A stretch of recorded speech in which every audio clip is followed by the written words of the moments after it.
Manchester City are ruining football. From a Premier League treble to finally winning the Champions League, Pep and his City team have finally completed Thanos' mission and taken over the game. But first, I've got to start with how this all began. Back in 2010, when Sheikh Mansour took over a struggling Manchester City team, they were only just managing to survive in the league. They were so bad that just 2 seasons earlier, they got thumped 8-1 by Middlesbrough. But with the Sheikh's arrival, he transformed the team and took them from mid-table to title contenders. In 2010-2011, City was finally ready to spend all that new Saudi money, but the owners also knew that if they wanted to challenge for the league, they'd need a coach with experience. So after letting go of Mark Hughes, they brought in this dude. Yep, Roberto Mancini. With Mancini's arrival, City began to shape up into hot prospects. That summer in the transfer window, they brought in additional firepower. Edin Dzeko from Wolfsburg for €27 million. Mario Balotelli from Inter for €24 million. David Silva and Yaya Toure from Valencia and Barcelona for €24 million each. And with the additions of Alexander Kolarov and Jerome Boateng, City finally looked like a force ready to dominate in England. That season, they finished 3rd in the league, but it was in the FA Cup where the magic happened. They beat United 1-0 in the semi-finals and beat Stoke City by the same scoreline in the final to win their first trophy under the new owners. In the next season, everything kicked off because in 2011-2012, City finally announced their status as the noisy neighbours in Manchester and the giants of the Premier League. City started like a house on fire. I mean, they had a couple of interesting results, but it was the game against United in the Manchester derby that shocked the whole world. They ran out 6-1 winners at Old Trafford, and after a series of impressive displays all season, they found themselves at the top of the league on the final day, all thanks to goal difference. The situation was clear. All City had to do was win their last game and they'd be champions of England for the first time in 44 years. But in that last match, QPR were leading coming into stoppage until Edin Dzeko drew them level. Before, with seconds to play, Aguero scored the goal that changed everything.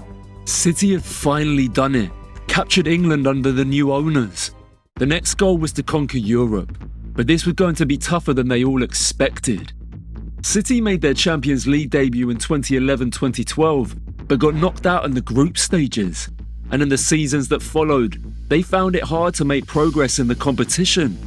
In 2014, they finally made it out of the group stage and into the round of 16, but that's where they ended. And after winning the league that year, piping Liverpool to the title, it all became kind of sour for the big spenders. The cash was flowing in steadily, with City signing players like Fernandinho and Alvaro Negredo for €30 and €20 million respectively. But by now, reaching the heights in Europe was the ultimate goal. So over the next 2 seasons, City continued to expand and invest in the club, but it wasn't until the 2015-16 season that everyone finally took note of just how good they'd become. Still under Manuel Pellegrini, City signed Kevin De Bruyne from Wolfsburg for €56 million and Raheem Sterling for €44 million. And with a total spend of €150 million, they finally looked like a team ready to challenge Europe's elite competition. City started with a bang, but under Pellegrini in the league, they finished a disappointing 3rd. And even though the promising signs were there after finally getting to the Champions League semi-finals for the first time, City was done with Pellegrini, and the next dude they hired changed the game completely. Kinda hard to believe, but in Pep's first season at City, they didn't win a single thing. With a fresh new paycheck, Pep spent €47 million in copping John Stones from Everton, €37 million for Leroy Sané from Schalke, and €27 million for Gabriel Jesus, €20 million for Ilkay Gundogan, and also signed Claudio Bravo, Alexander Zinchenko, and Nolito. The total net spend was €171 million, but yep, they still finished with nothing. After getting embarrassed by less fancied Monaco in the Champions League round of 16, Pep knew he had to make changes at the club, and within the next 2 seasons, City went from 0 trophies to a domestic treble.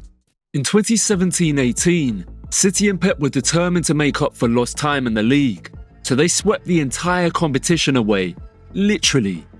18 points clear of the second-placed United, 100 points, and the money bag to boot. They weren't joking. A huge part of the success again this season was the insane amount they'd spent in the transfer market. I mean, these figures on the new dudes are off the charts. Pep figured Claudio Bravo and Willy Caballero weren't going to make his cut anymore, and as a replacement, he spent 34 million euros to sign Ederson from Benfica, 45 million euros on Kyle Walker, 26.5 million euros on Danilo, 43 million euros on Bernardo Silva, 49 million euros on Benjamin Mendy, and a club record 57 million euros on Aymeric Laporte. The total net spend for this season was 267 million euros. In addition to the league, City won the League Cup, and in the Champions League, they got past the round of 16 again, but failed to beat Liverpool in the quarter-finals. So next season, Pep hit reset, caught Riyad Mahrez from Leicester for a new club record of 60 million euros, and challenged again. This time, the Premier League wasn't as easy as before. They had to fight until the final day to beat Liverpool by 1 point, and won both the FA Cup and the League Cup to complete the domestic treble. But the Champions League was the one they had all eyes for. They were chasing the impossible, all 4 trophies. But the quarter-finals seemed to be Pep's jinx, because another English team, Spurs, knocked them out again, this time on away goals. By 2019-20, Pep asked the owners for a blank cheque in the transfer market, caught Rodri from Atletico Madrid for 62.8 million euros, and João Cancelo from Juventus for 60 million euros. But yep, it was the same thing. This time, Liverpool won the league and Arsenal won the FA Cup. City's only trophy was the League Cup, but in 2020-2021, everything was about to change, putting Pep and his team seconds away from greatness. Pep already knew that chasing the ultimate goal of the Champions League wasn't going to be an easy task, but it was taking way longer than they all expected. So Pep splashed a total of 143 million euros in the transfer market, signing players Ruben Dias from Benfica, Nathan Ake from Bournemouth, and Fernan Torres from Valencia. Just like every team Pep had fielded in the past, they all looked special and like that they could go all the way. But this season, they took it one step further.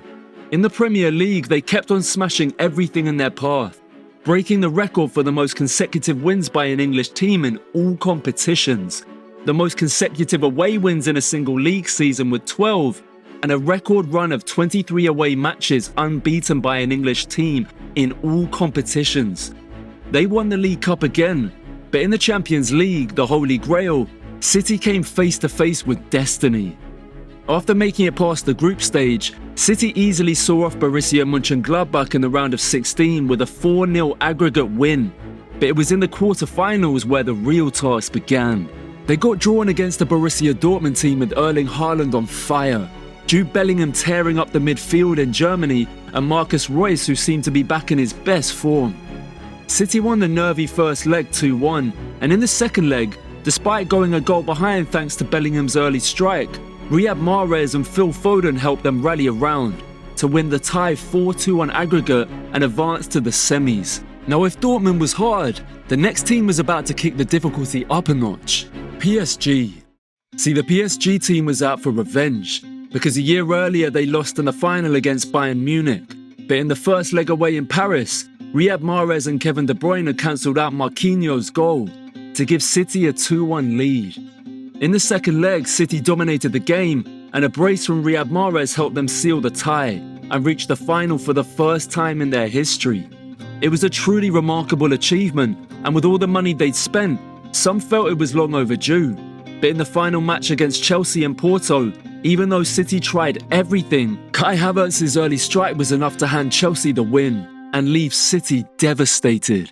It was Aguero's last game for the club, But it didn't turn out the way he wanted, man, so they set out to go again in 2021, 2022. Only this was one crazy emotional ride. City and Liverpool went head-to-head for all trophies in England. The Reds won the FA Cup and the Carabao Cup, but in the Premier League, they produced another dramatic last-day twist, with Ilkay Gundogan completing a remarkable 2-0 comeback against Aston Villa to win the game and the league for City. It was also the first league title for City's new €100 million man Jack Grealish. But in the Champions League, despite impressive performances against Atletico Madrid and Sporting Lisbon, City got knocked out in incredible fashion by Real Madrid, conceding twice with just under 3 minutes left to play. Still, Pep and his boys had faith in the team, and in 2022-2023, they finally reached the promised land. Ever since Aguero left, there have been claims that City needed to sign a proper number 9 if they ever wanted a challenge for Euro's biggest award. So Pep went out and bought the kid who couldn't stop breaking goal records all over Europe, Erling Haaland, for €51 million. Calvin Phillips from Leeds United for €42 million, and Manuel Akanji from Borussia Dortmund for €15 million. By now, Pep's style of play was clear for the entire world to see. He was transforming his players from pretty good to world class. City steamrolled their way to winning the league, with Erling Haaland in particular looking like he'd rip up any goalpost he came across. After impressive hat-tricks against Manchester United, Wolves, Crystal Palace and Nottingham Forest. He also broke the record for the most goals in an English top-flight season, finishing with 36. And once the league was done, City turned its attention to the FA Cup. And after a relatively easy fixture in the lead-up to the final, they came up against local rivals Manchester United, with an Ilkay Gundogan brace being enough to win the second trophy of the season. The treble was on now, and in the Champions League, City went about rewriting their wrongs in the perfect way. They made it past the group stages without too much fuss, and in the knockout stage, Erling Haaland legit slammed 5 goals past Leipzig in a 7-0 first leg round of 16 wins. In the quarter-finals, City came up against a difficult task. Bayern had just replaced their manager Julian Nagelsmann with the dude who piped Pep in the final 2 years ago with Chelsea, Thomas Tuchel. But with Haaland leading the line, this City team was different, and they won the first leg 3-0 before settling for a 1-1 draw in Germany to advance to the semis, where deja vu struck again, and just like last season, it was Real Madrid take 2. In the first leg, they shared the spoils 1-1 each, settling the stage for an unmissable return leg in England. And here, City was on a different level, putting 4 past Madrid to win the tie 5-1. It was all set for the final against Inter Milan, and despite a nervy start to the final, City managed to settle into the game. And in the second half, all the possession finally paid off, with Rodri scoring the only goal of the game to give City their first Champions League title in history, the treble complete. Now I gotta be honest, City overspent in finally winning this one. From when Pep took over in 2017 to finally winning it in 2023, they'd splashed a combined total of €1.14 billion on new players alone. But come on, it's a two-way thing. When Roman Abramovich took over Chelsea in 2003, he'd spent almost the same equal amount in today's transfer market before the Blues finally conquered Europe in 2012. The same goes for any successful team in Europe. They've had periods where they spent big in trying to achieve their goals, and for City, their spending now is only a matter of time. Combine that with a manager like Pep, a beast like Haaland, a magician like Kevin De Bruyne, and a never-ending paycheck from the Saudi, I guess Pep and City do have an unlimited hack that could ruin the game. But at least there's one thing they've all got that's easily accessible to anyone: the link to this channel.